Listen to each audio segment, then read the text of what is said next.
We had a ginormous money fight on our honeymoon. A lot of people view paying off my debt as the end goal, but really it is the starting line. This is a cycle that is never going to end unless you do something really drastic to break up with it. It's actually gotten, I think statistically, like 5 to 8 times more expensive to get started in life than it ever was when we were all in our 20s. That product, it is a front. It looks like it's going to be for the person getting into a home. It's not. It's for the real estate investor. And we were just told to sign on the dotted line. Who cares? You need a college degree.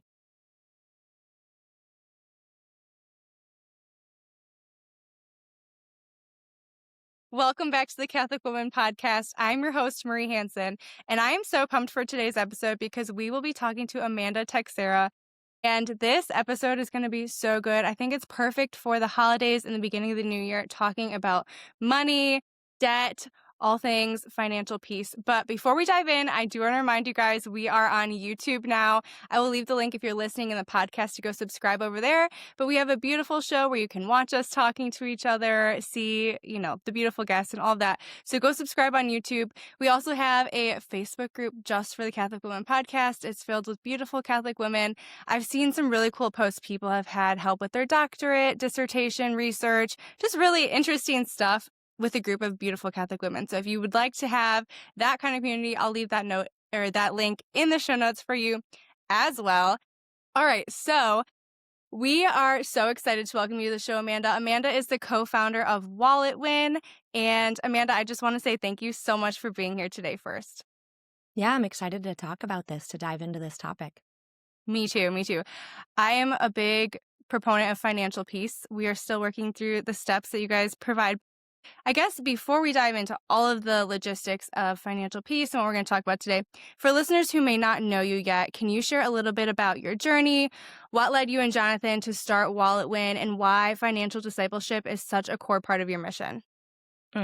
Yes, great question. We have been running our business WalletWin since 2017. But it didn't always, we didn't always begin handling money very well. Our story began with quite the opposite.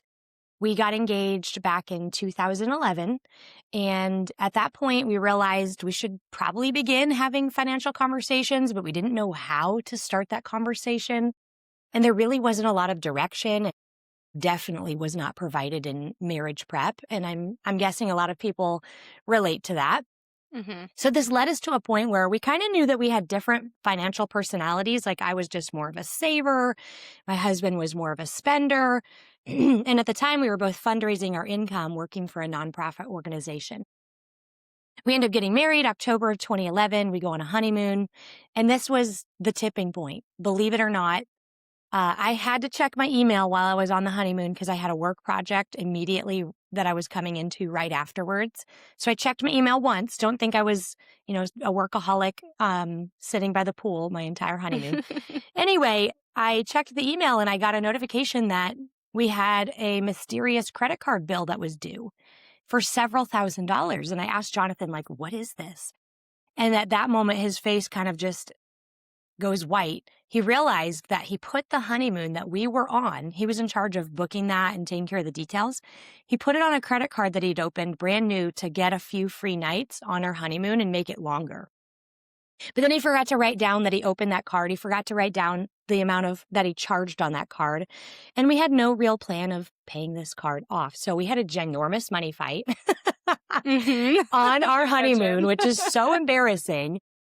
But we realized from that is not how we wanted to spend the rest of our marriage. And, we had witnessed through people we'd known, family, friends, neighbors. We'd seen that financial division can really take root between couples, even couples of shared faith, even couples that normally get along in all other areas. Sometimes finances is just that wedge that people kind of accept and they just put their head in the sand and they just know it's going to be a thing and they don't even talk to each other about it because it's going to be so divisive and so combative when they do bring it up. So we knew that's not what we wanted for our future. We wanted to be on the same team. We wanted to be unified, not just in our faith, but in every aspect of our life. And we got home from the honeymoon, tallied up the debt, figured out we owed about $25,000 between credit cards and student loans. and that our take-home pay was only about $35,000 when we were doing our fundraising. And we realized, gosh, that's just not a whole lot of margin. We need to get a plan in place. So we learned the skill of budgeting. We dove into reading different books and listening to different podcasts. And the only resources that were truly out there were Christian. And so they were good, but we were getting a lot of Christian financial advice. And that was good to just get us going, get us starting our budgeting journey, get us talking about money on the same page, discovering money in scripture because there's just so much there. And we ended up getting out of debt in about 7.5 months. And we just continued that momentum forward into saving, into home buying, into generous giving. And we just were excited to continue to meet different financial milestones as time went on. And as all of this is happening, we had friends asking us, how are you guys doing what you're doing? Because what we were seeing in the apostolate that we worked for was a lot of friends not being able to stay on staff as long as they wanted because they had crushing amounts of debt or they weren't fundraising enough. We had friends that wanted to be open to life immediately after getting married, but they both had like $80,000 of debt and they were freaked out and panicked and didn't know if they could give that generous yes. We had friends that were turned away from religious life because they had massive amounts of student loans. And so we started to get angry at this point that money should never be an obstacle to saying yes to whatever God's asking us in our life. We need to follow him no matter what. And we could see that the church was being shackled and hamstrung by finances. Ministries couldn't grow. The new evangelization was going unanswered in some corners of the world because there wasn't enough money. And so we got frustrated and upset. We began to lead Dave Ramsey classes actually at our parish, but as we led the class, we had to keep pausing it to fill in a more holistic Catholic worldview around certain things. Dave was fantastic on getting out of debt and some of those basic things, but his interpretation of scripture on certain things also was off or was out of alignment with how we view money as Catholics. So after enough of this and coaching people at our kitchen table, we felt this call within a call, almost like a Mother Teresa who was a religious sister and then God asked her to kind of go serve in another capacity as a religious sister. We were missionaries serving in the new evangelization on college campuses, but the Lord was saying, I actually think financial formation from a Catholic perspective, I mean, it sounds just so dry, but that's where I want you. That's where I want you to go, because when the church is freed financially, my people can give their generous yes in whatever I ask. And so we knew, okay, this is a little dry, but you know what? We're going for it. So that in 2017 is when we answered that call, founded Wallet Win, and we have been just we've been unpacking the church's perspective on all things money, economics, finance, marriage ever since. Can you give us a brief overview of what the Wallet Win method is?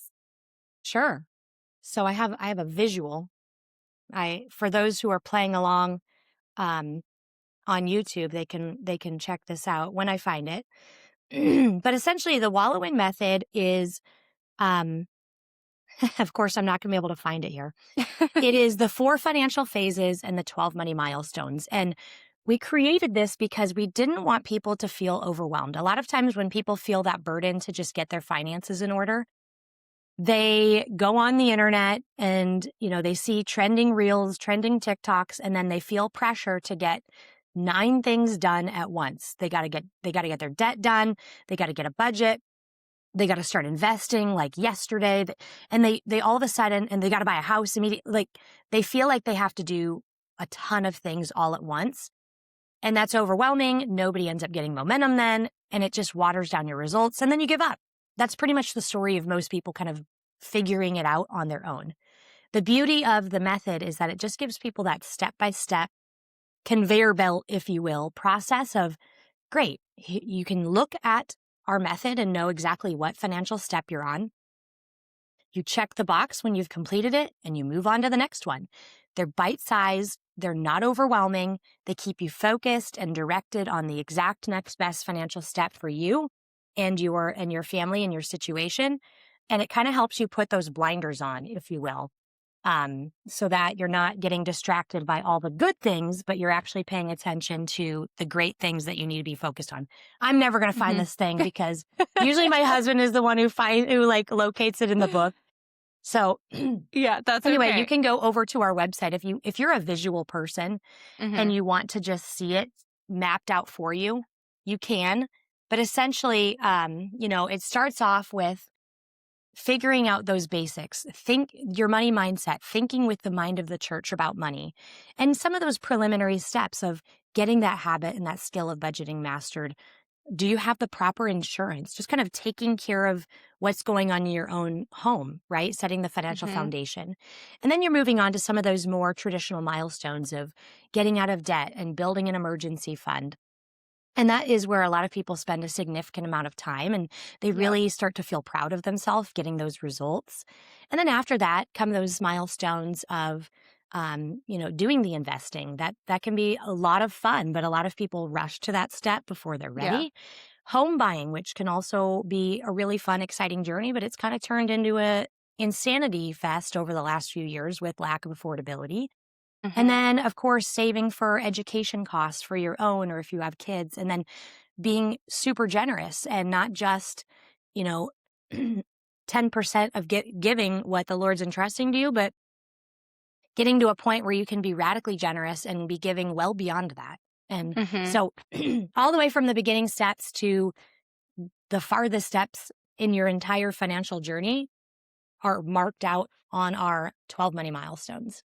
Perfect. I will make sure I link that in the show notes for everyone so they can go see that visual as well. So you mentioned kind of getting the basics in place, insurance, all of that. I know what a lot of people focus on is debt because most Americans carry a lot of debt. So why would you encourage Catholics to get out of debt and how can they do it quickly? Because a lot of people just say like, well, I'll always have a car payment or, they just see debt as something that everyone has and it's just a normal part of life. But I disagree with that. I know you disagree with that. Why? And what would you tell people for how they can at least jumpstart their debt journey? Mhm. Debt Yeah, you're payoff journey, exactly not debt journey. you're exactly right, Marie. People think that debt is inevitable.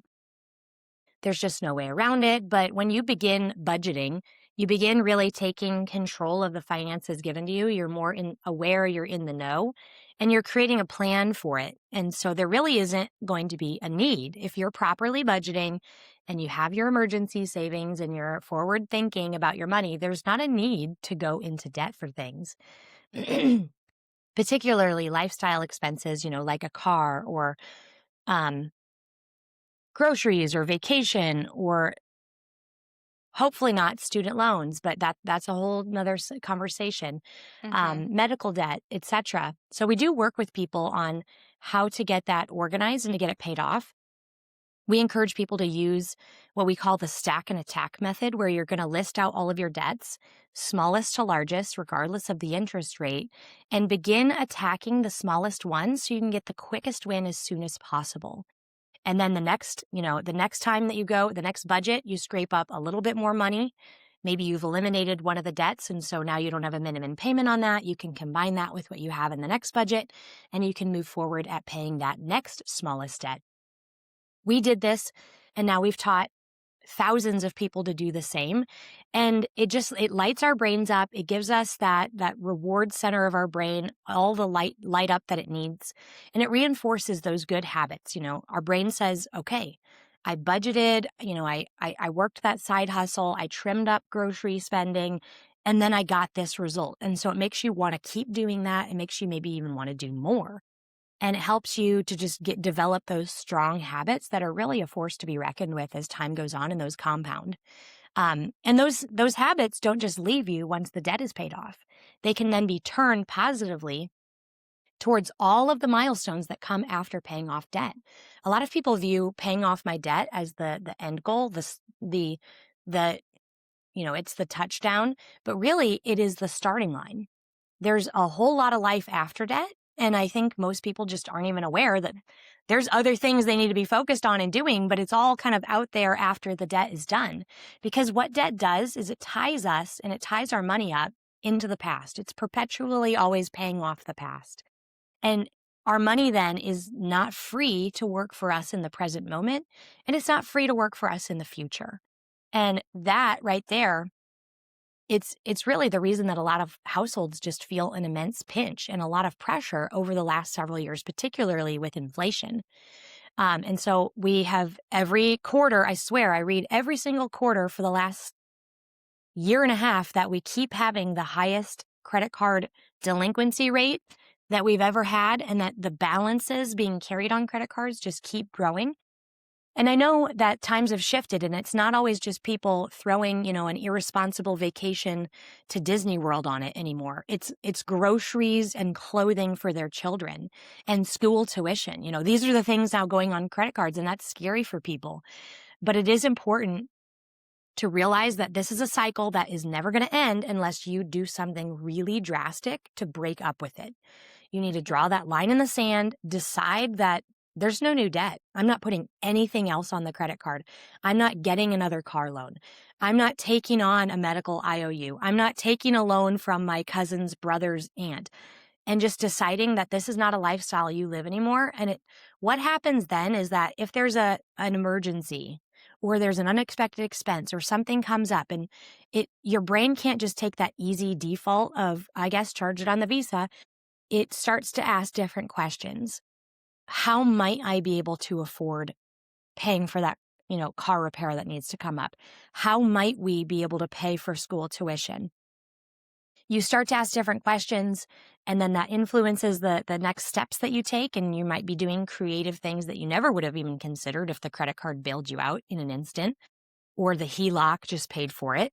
And now all of a sudden you're going to be getting different results. And so you do have to be willing to do some different, creative, maybe even challenging things sometimes to live a debt-free lifestyle, but it is 100% possible. Between you and your budget and some creative thinking, you can absolutely stay out of debt. Absolutely. So I want to talk about homes, but I first want to talk about credit cards because you mentioned how people can just charge it. What is your perspective on credit cards? I know Dave Ramsey is totally against them at all, at all times, whether you're out of debt or not.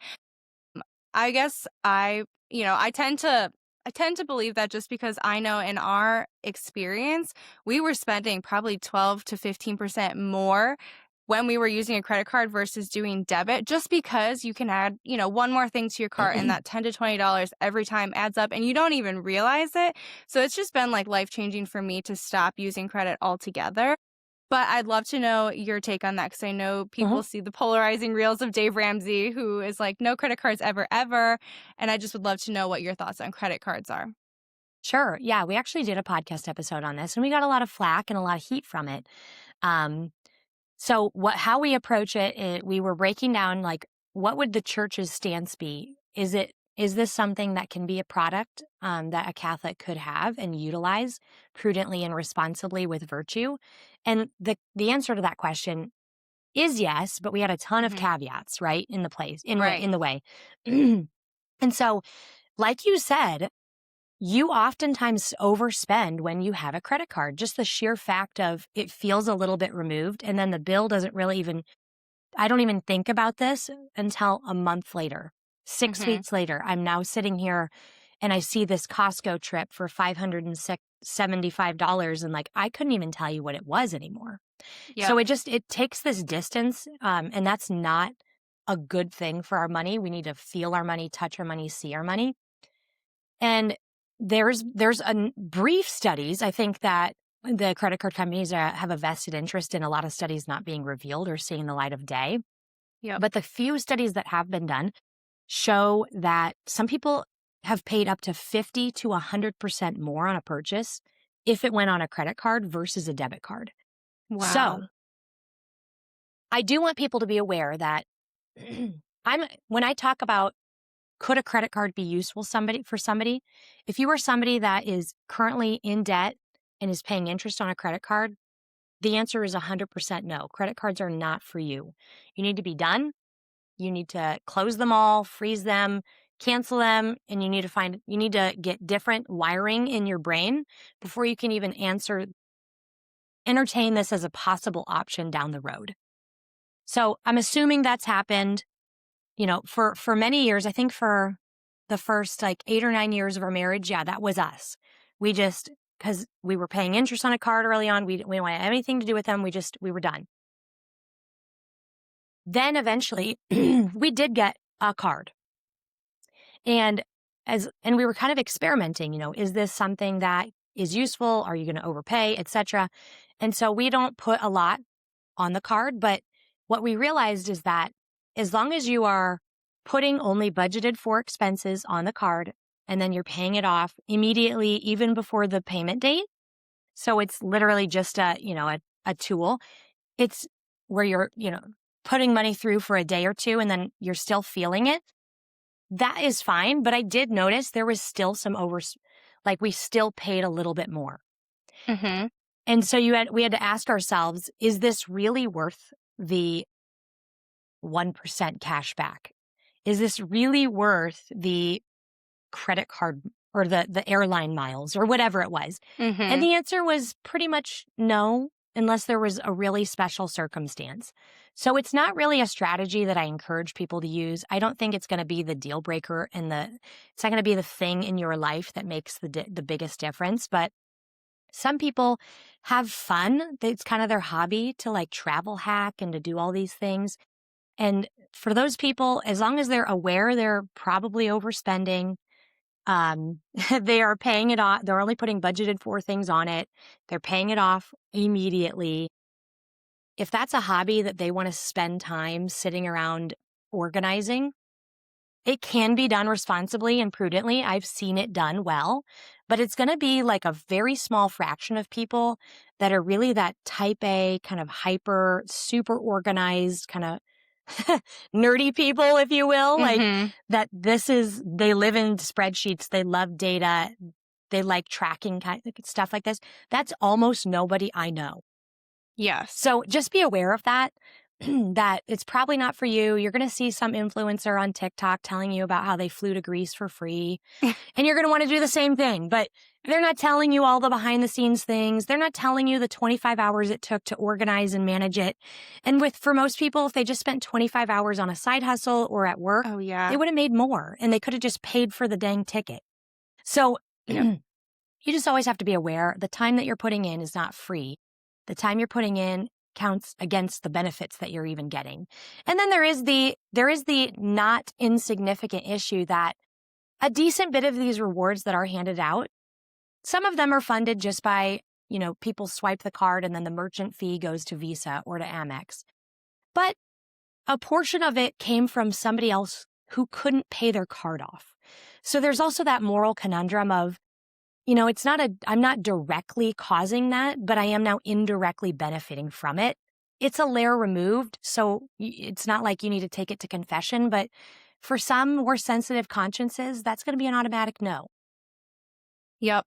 Yeah, I'm so glad. I completely agree with everything you said. I'm glad you brought up that last part because I didn't even realize that. Like, I don't know where I thought, the benefits were coming from. But as soon as I realized, oh my gosh, it's the fees for people who can't even pay off their card that they're giving out as points. Of course, they're not going to like just give you free money. They're gonna be profitable, of course. I'm like, that just feels wrong. I feel like I'm stealing from someone who's poor, and like, not that, like you said, it's a layer removed, but why would I do that? Like, why would I play that game? That just seems wrong to me. And then the other thing, like you said, people are like, well, the cash back, but even if you're getting 5% cash back, which I don't even know if I've ever seen a credit card do 5% cash back, but let's just say you are. Almost all of the studies show that people statistically spend 12 to 18% more, like you said, on a credit card. I know you experienced that. I experienced that. Once you cut it out, you're like, wow, I really do spend more. And so like 12 minus 5, you're still spending 7% more than you would on debit or something like that. So I'm glad you addressed that because I think a lot of people think, oh, it's worth it for the benefits. But like you said, it's just a really, really, you'd have to be super precise with exactly how you're playing that game to really actually benefit from it and not actually spend more. So I really love that you addressed all of that. So now let's turn and talk about housing because I know this is a really hot topic right now. It's something that we are struggling with. So for listeners who don't know, my husband and I we basically followed your method without, knowing it was your method, and paid off all of our debt, went scorched earth, pay off all of our debt. We're working through an emergency fund and then eventually a down payment.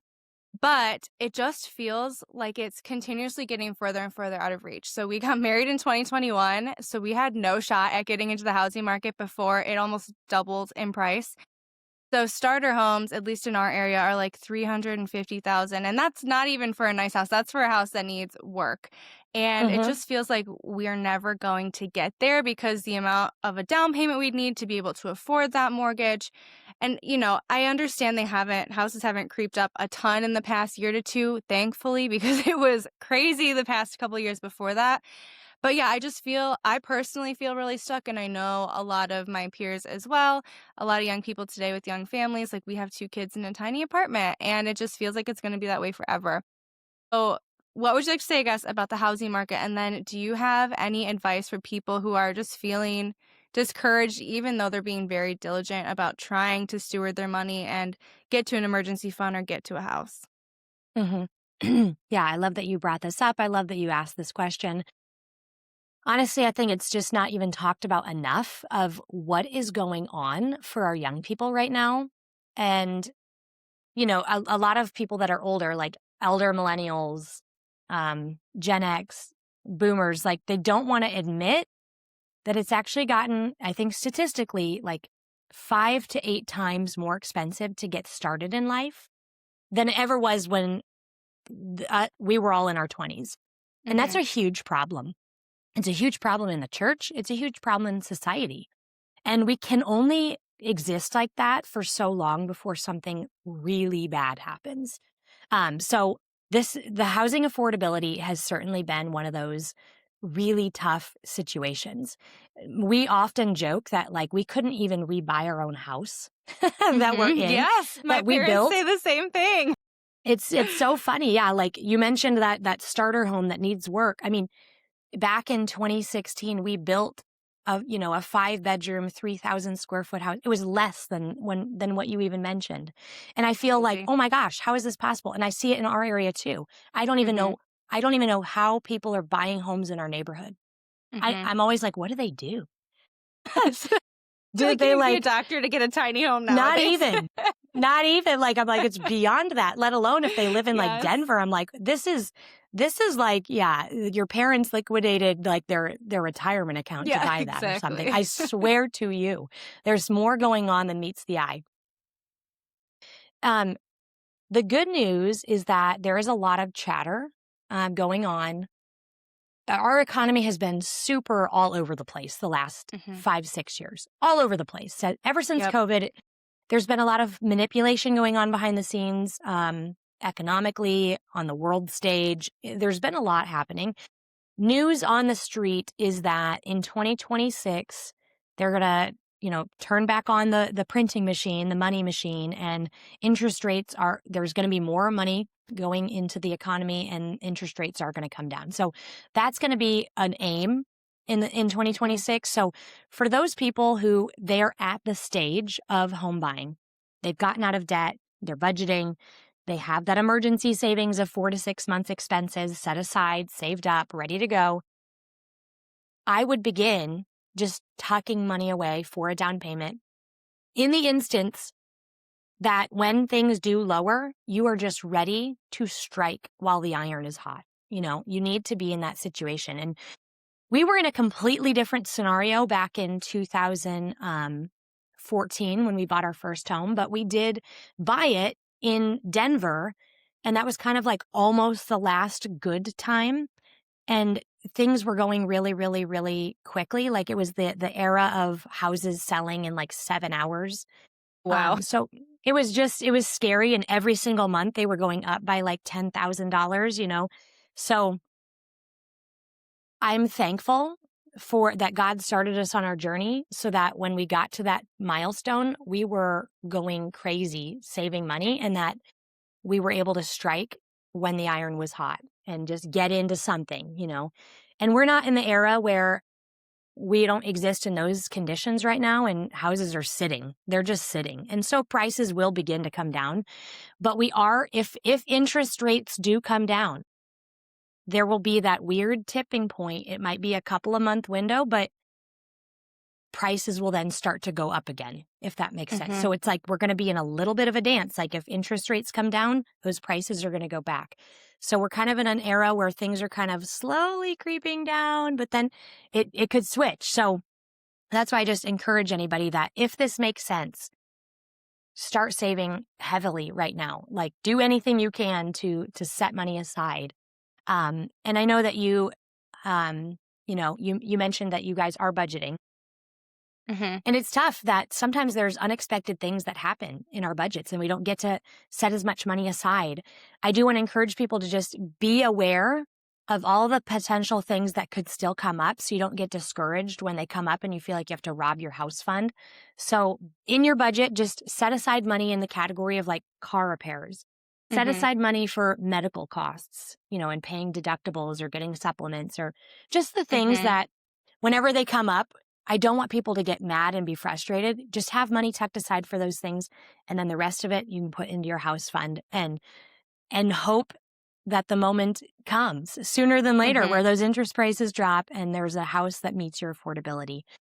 There is always the option of, and people that do live in high cost of living areas, something they've just had to do in the last 5 or 6 years is look at relocating. And I know that's really unideal, but for a lot of people, if homeownership is that important, there's no shame in just considering a relocation, even temporarily, or just living farther away and having a commute for several years, a planned lengthier commute to just get into something so you can start building that equity and then kind of jump into that, next right-sized home 5-7 years down the road. So that's an option, but there are people that maybe home buying you're not convinced that it's the right next best step. And so it is an option. You don't have to decide that's what you want to do. And if you get to that milestone and it's still a question mark or the affordability is just so insane that you'd have to save $100,000 to even get a down payment to do that, you might just decide you're just going to go all in on investing. And you might start building your investments instead and pouring money into retirement and rethink about the home buying journey in a few years. So either one, you can kind of flip-flop whatever is going to fit your current circumstance more. It sounds like for you and your husband and your kids, getting into something different is going to be an ideal arrangement. Now, I'll say this. People have also, because of this, and I mentioned earlier with the credit card thing, if you don't think like the credit card will bail me out and you have to get creative and think about how might I pay this bill. I have seen so many clever instances in the last 5 years of couples saying, you know what, home buying is so it's so beyond our income or whatever, like we can't do it. But how might we find a home for our family or find housing that meets our needs? And there have been so many clever, interesting things. So I've seen people living in, barndos, like barndominiums. Oh, yeah. I've seen families going in together, like 5 or 6 families, buying a school in like an old town that's more or less vacant now. Like there's just nobody in the town. And they renovate the school and they all share like the cafeteria and the gym. But then the classrooms, they renovate into their apartment spaces. That's cool. There's families that are buying RVs. Like RVs are not what they used to be. They're apartments on wheels. Even yes. we have an RV. We love it. And we lived in it once for like 6 weeks. And I don't know how some of these people fit a family of 8 or 10 into their bus, but they do it. Yep. So there's just no shortage. I've seen people living on boats. There is really no shortage of clever ways that you could figure it out if you really wanted something different and you didn't want to move away and you didn't want to buy something far away for the commute. If you're willing to just sit down and learn and kind of learn from other people, like what are they doing? There might be an option that works for you. That's a little bit non-traditional, but maybe it would get you into a house sooner than later. Yeah, that's a really good point. I have seen big families living in RVs, and I'm like, that would be really hard. But you know what? If you're not paying rent every month, imagine how much you could sock. If you could sock your rent away for even 1 to 2 years, that would be, a good down payment. So Yep.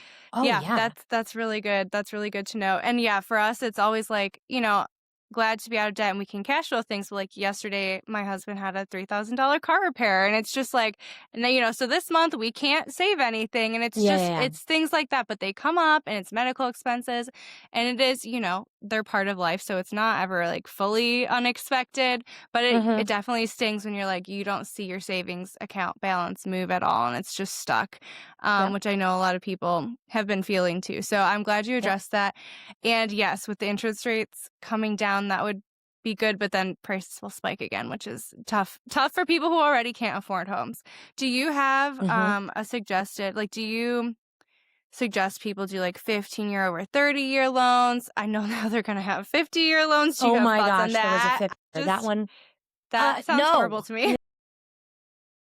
No, it's just I've learned enough to know that like President Trump is a real estate guy. And so that product, it is a front. It looks like it's going to be for the person getting into a home. It's not. It's for the real estate investor. Mhm. And I'll die on that hill. It is because if you can just buy real estate at a lower cost and then, you rent it out or you Airbnb it or you get all these deductions on the building you own, like you never really want to pay off the mortgage. That's a strategy of real estate investors. So Yeah. that product is crap for the average American, and I would absolutely never recommend it.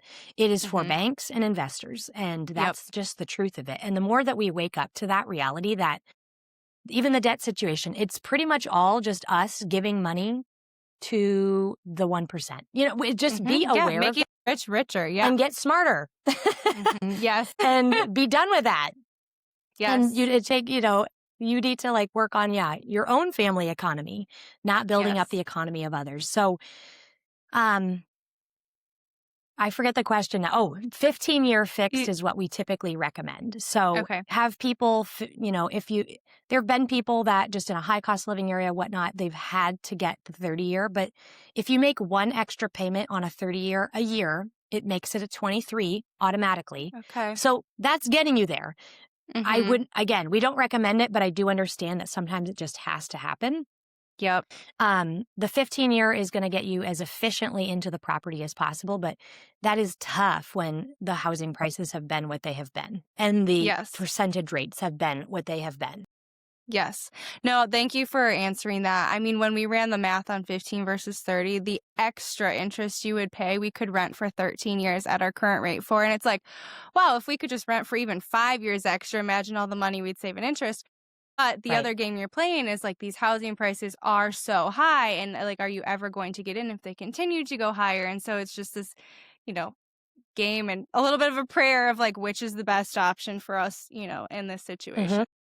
Yeah, okay, glad you answered that because I do tend to lean towards 15-year, but it is, like you said, hard with some of these housing prices to get the down payment for that. Before I kind of just ask a few questions on how to handle financial stress and worries and from a Catholic perspective, I'd love for you to just touch on student loans. I know we're in like one of the biggest student loan crises in history. I've seen a lot of people frustrated lately that with the big beautiful bill, some federal loans have been capped, and I feel like people are frustrated with that. But I personally think it's a good idea. They're capped at 50,000 a year, which also just it that's already extremely, extremely high. Plus, some people can get private loans on top of that.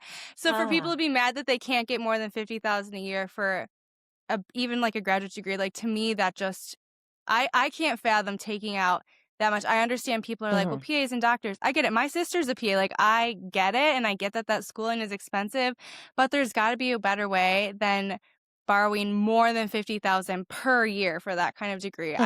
I would love to get your perspective on the student loans crisis and the changes with the big, beautiful bill. Yeah, so honestly, this has been something we've always been team avoid student loan, Mm-hmm. always, because I feel like millennials, we were the first generation. Our parents, some went to college, a lot didn't, and we were just told to like sign on the dotted line, who cares? You need a college degree. That Mm-hmm. was the mantra of our life. it wasn't even a question. Of course you were going to college. Like that was it. Right. And we were just told to sign up for whatever loans we needed. Don't think about this, that, or the other. Like it was not even considered for most of us to like ask how much college would cost or to think about how much we would make after college or let alone how much we would owe. Right. And so that burned our generation and it's really only gotten worse. And so now Jonathan and I, in the last few years, we keep having all these coaching sessions with young couples that particularly have gone to private Catholic colleges, and they have over 6 figures of loans between the two of them. And then the wife is now, pregnant and wants to stay home with their first, and they're asking us how they possibly can still pay all their bills. And the answer is like, you have to work. Like you've created a situation for yourself, but you didn't even know you're walking into it. And so it's alarming because they don't even have money to give because they're literally just paying to keep a roof over their head, food on the table and the lights on and gas in the car. And then that's as far as the money stretches, like if they are in certain areas of the country. So that we started speaking on this issue of like colleges need to reinvent themselves. Like this is going to be a meltdown situation eventually, not just Catholic colleges. Yes, I do think private Catholic colleges have it. They owe it to themselves, and they were the pioneers of the collegiate education system to begin with. Yeah. So they have so much leadership potential to maybe reorient what this looks like instead of just putting up another gorgeous brand new building and a luxury gym. Like, what could we do instead? Yes. Like, how could we rethink this? How could we make sure that our graduates are not graduating in massive amounts of debt, unable to do anything for the first decade out of college, financially speaking, other than just pay this back? How could we help educate and form souls? Because I think that's what Catholic education does best is that human formation. I value the university experience more for that. But I think Catholic colleges could play a role in pioneering something different. And then all colleges are eventually going to need to reconsider this because we're getting to the era of not everything needs a degree anymore. We have YouTube University. And you don't really need a college degree to go do this, that, or the other. I could just spend 10 hours watching tutorials on YouTube and actually start doing my work. Yeah. It just doesn't make with AI sense. now too. Yeah. Yeah. So again, with AI, the way that we learn and what we need to learn in order to do the things that we're called to do is shifting and changing. And if colleges don't change how they show up and participate in that, eventually they're just going to kind of fade off into the distance. Like people are now getting smarter and they're realizing that they don't really want to spend $75,000 going to college. And I do think that's partly because people have been more transparent and honest and open about the numbers. And so the younger generations, Gen Z and younger, like they're just not willingly going to walk into that trap. Some will because of familial expectations, etc. But a lot are just opting out and choosing something different. And it gives colleges that opportunity to say, what could we do differently to make this affordable and actually useful and not just give people degrees that they're not even going to be able to get jobs in that field, etc. Yep. What would you say to people who are like nurses and want to go on to become like an NP or a doctor and they just feel like their only option is massive student loans?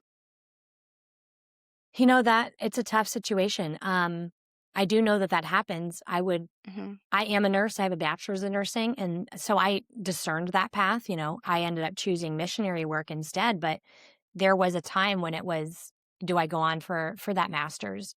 And there's always that opportunity to do the work study program where you're working on that PA degree or you're in med school or you're working on the master's in nursing and you're also teaching alongside professors, you're working at a hospital. There are levers to pull if you're willing to pull them, but they're not always convenient.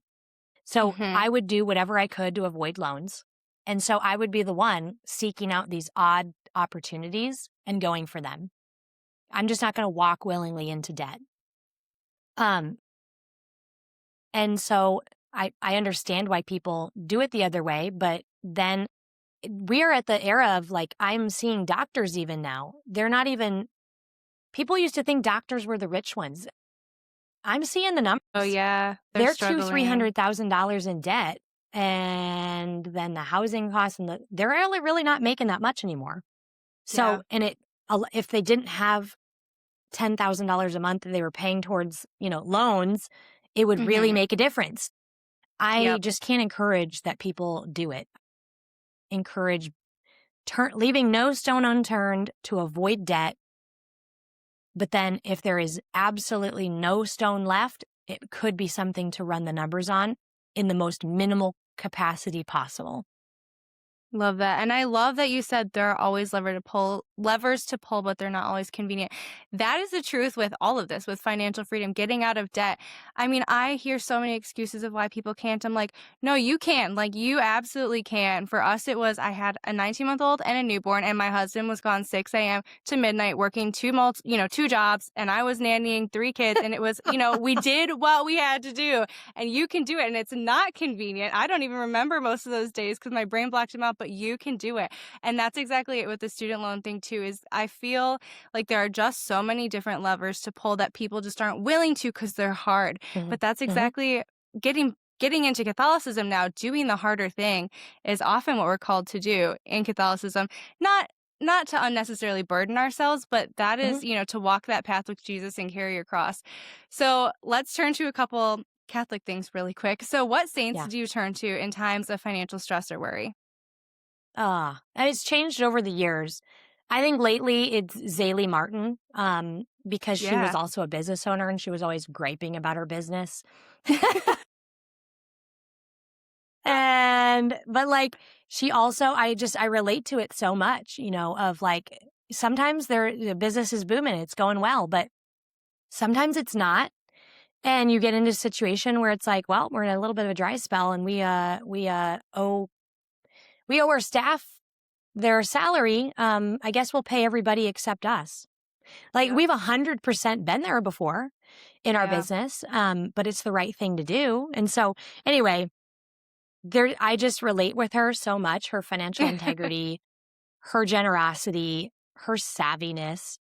Mhm. So, oftentimes, like, even in the letters that like she wrote to her brother, or you'll see finances oftentimes mentioned or come up kind of indirectly.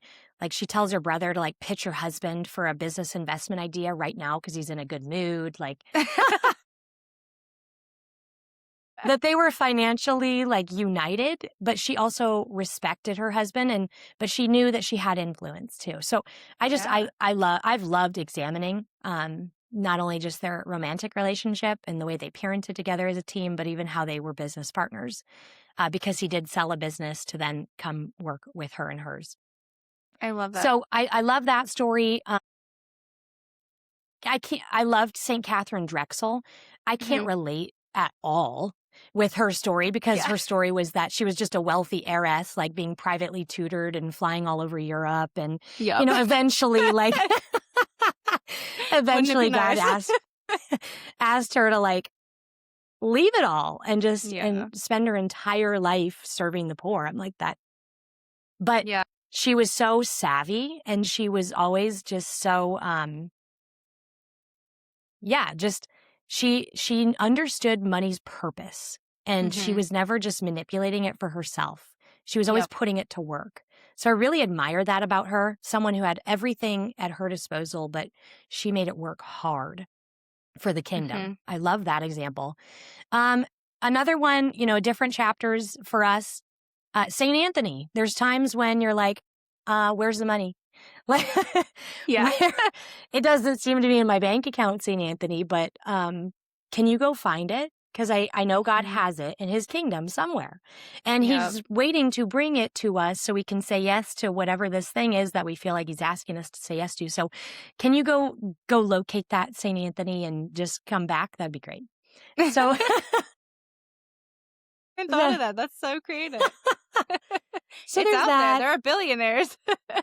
Yes, and then there's just oh my goodness, I could not. We have personally, but we've also witnessed the most insane stories of God's providence. So, I mean, if we really understood God's providence and if we just abandon to it, we will always get what we need. Yep. It's just true. We need to Yeah. tempt it more. We need to throw ourselves off the cliff, and Yeah. he will provide. But Yes. it takes that really risky leap where you're going to look like an idiot until the last second, and then he saves you. So it's usually like a prudent thing. You're not doing it because you're Yes. responsible, but it's like you feel led into that jump, and you feel peace in making the leap, even though you're scared. Those are the situations, not just I didn't think about my bills. Yeah. But even then, even in those circumstances, sometimes the Lord still takes care of you. St. Matthew is a good example too of just like diligence with the numbers. And so I encourage new budgeters to always ask for his help. Love that. He, spent part of his life manipulating the numbers for himself, but I'm sure he likes spending his heaven helping us here on earth organize our numbers for for our provision and with the things that we need to take care of. So just there's no shortage of saints that we can turn to. There were saints that were dirt poor. There were saints that were kings and queens of every economic situation we could find ourselves in. There is an example of a heavenly brother or sister who handled money with virtue in our exact circumstances. And we just have to find them, turn to them, and invite them to walk with us. And then, of course, just that abandonment to God the Father. Yep. And just trusting him. Love that. And I love that you were talking about all the different like crazy stories you've heard. I don't know if anyone listens to Relevant Radio, but I've heard Father Rocky on Relevant Radio mention how during the family rosary, people will call in and ask for, like help with finances or stuff. And he said someone once prayed for a house and then literally someone gifted them a house. So ever since hearing that story, my prayer is like, please God, gift us a house or something like that. But how has God, you said it's happened in your life too. How has God financially provided for you in the midst of challenging times over the years? Oh, man. Okay. I'll give two examples and I'll keep them kind of brief. But I mean, we're an adoptive family. So we've adopted 4 times now. And our third adoption, it was our third daughter in 3.5 years. So we had a lot of little people. We had about 8 weeks from when we found out to her being born. Our business was only 7 months old and it was not providing for our family. So we were just going down every single month. It was the scariest situation we have ever financially faced. And we ended up, we had a special enrollment of Wallet Win. We like discounted our class and we just said, please, everybody, please enroll. We want to help you. We didn't do a fundraiser. I guess we could have done that, but we wanted to provide value and service to others. And that we felt that that's how the Lord wanted to provide in that moment. Just enough money came in for us to literally wire it to the lawyer 3 days after she was born. It cleared our bank account and then we wired it to the lawyer. And then we had $7 in our bank account. My goodness. And we just had that big enrollment. So we didn't have any other sales coming up. It was such a scary chapter, but yeah. God took care of us. The next week, we sometimes would Airbnb our home, but we had no control on when it would happen. It was super part-time.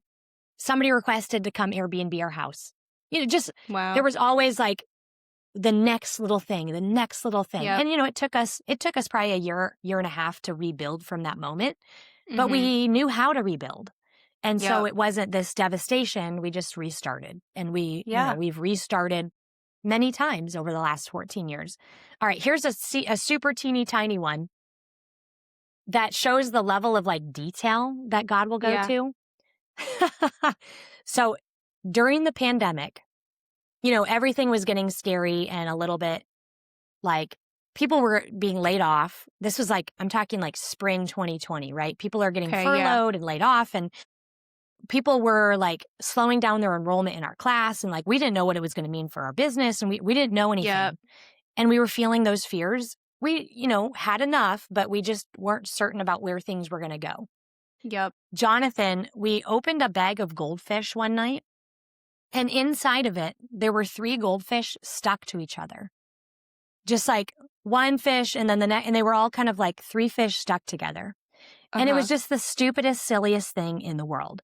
And then Jonathan, on a joke, listed it on eBay, and he made up a story about the 3 goldfish called Rad, Tad, and Jad. And he listed it for like $250. Something really silly and insane. We forgot about it. Then, several weeks pass. Again, we're still feeling really uneasy. And what do you know, one night, we're just hanging around. I think there was a couple of bills like coming due, and we get an eBay notification that these goldfish sold. These goldfish sold for $250.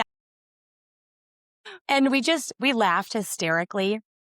And at that moment, we just knew like it really wasn't even about the money at this point. It was about God will take anything and he will figure out a way to provide for us.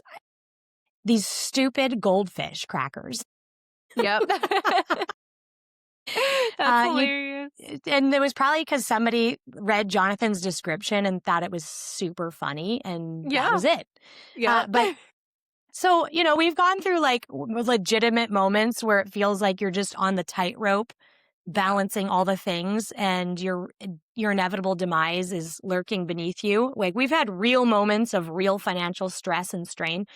And then we've had smaller ones, and God provided in the huge ones, and then he provided in the most random, small, minute ways too. So I'm just not scared anymore. I don't know if there's a financial circumstance that would even throw us, because we have just seen God's goodness so many times in our own life, but then also in the lives of our students as well. Yeah. I could share 15 more miraculous stories immediately off the top of my head, but we don't have time for that.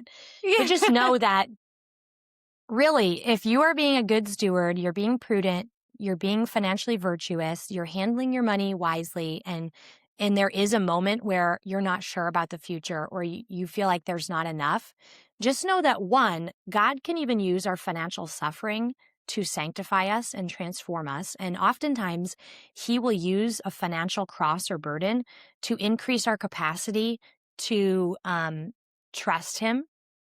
So it's just one of the most common crosses that he's going to give us. And he's always inviting us in those moments to practice abandonment and trust. And we all need to grow in that. And then 2, he can help you find a way out. Our Lady Undoer of Knots is another one earlier I didn't mention, but there's always a path out. It's never the end. There's always some way that he can figure out the situation you're in. So just know that he won't waste it.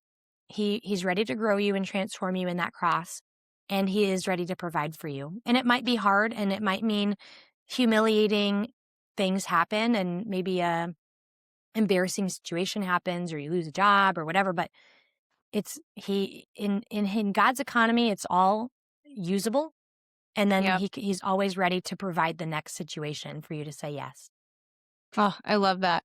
Okay, so on that note, as we look ahead to 2026, what is just one small but powerful money habit Catholics listening could start in the new year that would truly change their year? I'm just going to go back to the budget. I mean, if you are not budgeting every single month, and then by that I mean taking account of all the money that's coming in and giving it a plan for every single month that we have, not just like a set it and forget it. I created a budget once on paper and then I don't use it.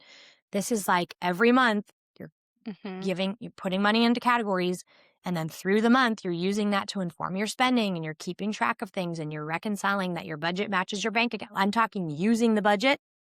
Yes. That is the skill. So we actually have a Catholic guide to budgeting, catholicbudgetguide.com, if you want to share it in the show notes. But it's a small video class where we teach people the step-by-step process of a workable budget, a budget that actually gets you results. And I think in there we provide a budget worksheet just to kind of get started, get the wheels turning, as well as some just budget joggers, like some ideas to get your brain flowing of, great, it's March. What kind of things should I be thinking about putting into my budget? Because sometimes we get blank. We don't always think like, oh yeah, there's that holiday, or there's a bunch of birthdays, or this time of year, there's always that kid's sports fee or whatever. So Mhm. we've built those in to help you figure out so there's less surprises. Love that. That's so helpful. Thank you Yeah. so much. And honestly, that is so helpful for people because you're right. It's not just like the rent or mortgage and food. It's all these like, when is their dance class fee due? Who has a birthday this month? Is Christmas in a Mhm. month? Like all these things that we forget to think about. I mean, Christmas comes every year, but I feel like it surprises so many people just like financially still. And it's so important to think about these things ahead of time. So I love that you have that. Yeah, so you can head on over to walletwin.com if you want to check out the different financial resources we have. We also have time management resources like a planner or calendar.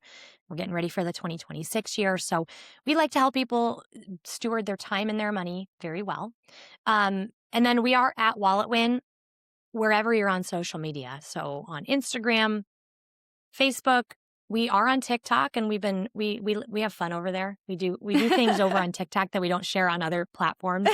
Um, and so you can follow us and hang out with us there. And we also have a podcast, a weekly free show called The Catholic Money Show. Wherever you listen to podcasts or on YouTube, it is available. Perfect. I will make sure all those are in the show notes. Amanda, thank you so much for being here today.